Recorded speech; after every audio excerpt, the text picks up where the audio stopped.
Switzerland வாழ் தமிழ் உறவுகளே, உங்கள் அனைவருக்கும் அன்பான வணக்கங்கள். ஈழ விடுதலை போராட்டத்தை தொடர்ந்து கவனித்தும் கூடிய வரையில் அதற்கு தோள் கொடுத்தும் வந்திருக்கிற ஒரு சக தமிழனாகிய நான் அண்மையில் ஒரு வாக்கெடுப்பை சந்திக்க இருக்கிற உங்களிடம் சில கருத்துக்களை முன்வைக்க விரும்புகிறேன். தனி நாடுதான் தீர்வு, தனி ஈழம்தான் தீர்வு என்பதை வலியுறுத்தும் வட்டுக்கோட்டை தீர்மானத்தை ஆதரவு கோருகிற வாக்கெடுப்பை நீங்கள் சந்திக்க இருக்கிறீர்கள். உங்கள் முன்னால் சில தேர்வுகள் முன்வைக்கப்பட்டிருக்கிறது. வட்டுக்கோட்டை தீர்மானத்துக்கு ஆதரவாக இருப்பது என்பது ஒன்று. இன்னொன்று, இப்பொழுது குழப்பிக் கொண்டிருக்கிற சிலர் சுய நிர்ணய உரிமை என்ற சொற்களை கொண்டு வந்து போட்டு இடையில் குழப்புகிறார்கள்.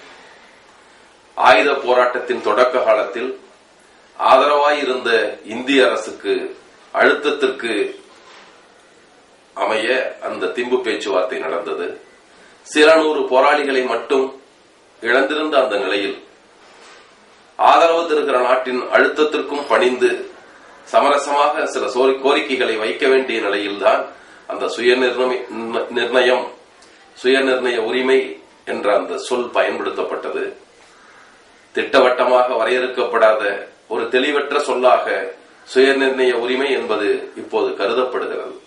இந்த நிலையில்தான் நம்முடைய ஈழ மக்களின் சம உரிமைக்காக போராடியவர்கள், அதற்கு பின்னால் கூட்டாட்சி கேட்டு போராடியவர்கள் நம்முடைய தமிழ் அரசியல் தலைவர்கள். அவருடைய அறவழி போராட்டங்கள் எல்லாம் ஆயுதம் கொண்டு அடக்கப்பட்ட பின்னால் வேறு வழியற்ற நிலையில் அனைத்து தமிழ் அரசியல் அமைப்புகளும் ஒன்று கூடி வட்டுக்கோட்டையில் எடுத்த தீர்மானம் தான் தனி நாட்டு தீர்மானம், தனி ஈழம் கோருகிற தீர்மானம், சுதந்திரமான தனி ஈழமே தீர்வு என்கிற இந்த தீர்மானம்.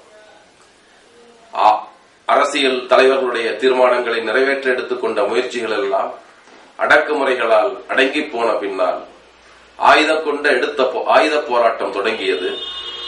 அந்த ஆயுத போராட்டமும் 30,000க்கு மேலான போராளிகளை இழந்து லட்சக்கணக்கான தமிழ் மக்கள் உயிரை பறித்து தற்போது ஒரு பின்னடைவுக்கு பின்னால் தேங்கி நிற்கிறது. இந்த நிலையில் உலக நாடுகளுக்கு நம் தமிழ் மக்களின் கருத்து என்ன, ஈழத்தமிழர்கள் எதை விரும்புகிறார்கள் என்பதை அறிவிக்க வேண்டிய வரலாற்று கடமை இப்போது நம் முன்னால் இருக்கிறது. அந்த அடிப்படையில் தான் தனி நாடே தீர்வு என்பதை வலியுறுத்தும் வட்டுக்கோட்டை தீர்மானத்திற்கு ஆதரவான வாக்கெடுப்புகள் உலக நாடுகள் எங்கும் நடந்து வருகின்றன. இதற்கு முன்பு நடந்த வாக்கெடுப்பு நடந்த நாடுகளில் எல்லாம் வட்டுக்கோட்டை தீர்மானத்திற்கு ஆதரவாக வாக்களித்தவர்களில் 99 விழுக்காட்டினருக்கு மேலாக ஆதரவு தெரிவித்திருக்கிறார்கள் என்பது உண்மைதான். ஆனால் வாக்களித்தோர்கள் என்பவர்கள் அந்தந்த நாடுகளில் வாழ்கிற மக்களில் குறைந்த விழுக்காட்டினராக இருக்கிற நிலையில் 1/3 வாக்களிக்காமல் நின்ற நிலையில்தான் அந்த வாக்கெடுப்பு எல்லாம் நடந்திருக்கிறது.